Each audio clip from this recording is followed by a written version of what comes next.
10th 1 kilometre आप 100 kilometre इसमें तो नहीं आता हमें क्या डेवलपमेंट इसी में भी अनाउंसमेंट पर अनंतनाग कुरगाम पुलवामा शुपियन वाले में करें तो ये ज़रूरी है कि मुर्गा भेड़ और मुर्गा टाइम लगेगा डीपीआर साउथ में दे दिया हमने इतने डॉक्टर फॉरवर्ड नहीं लगे और हम इंटरव्यू भी वे ऑफ करा रहे हैं वो जल्दी कभी आप जाते हैं डायरेक्ट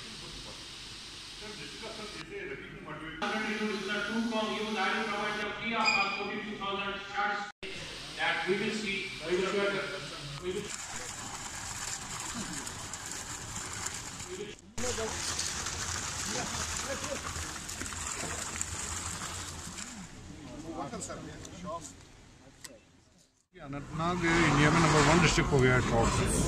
ये जो fresh water cold water fishes में ट्राउट में। और अभी इस वक्त जो है नेबरिंग स्टेट है, हिमाचल है, उत्तरांचल है या यहाँ पर सिक्किम है, वो यहाँ से सीड हमसे ले रहे हैं। और अभी 10 लाख सीड हमारा अभी प्रोड्यूस हो रहा है और next 10 years will be self sufficient in seed production. तो साउथ कश्मीर में हम लोग फिशरीज सेक्टर में भी, शिप में भी बड़ा अच्छा काम किया है उन्होंने। हमें ज़रूरत है मैन पावर की और इंफ्रास्ट्रक्चर की और स्किलिंग की और अवेयरनेस की, फार्मर्स को और हमारे ऑफिसर्स को भी, कि भाई नई नई क्या स्कीमें हैं, क्या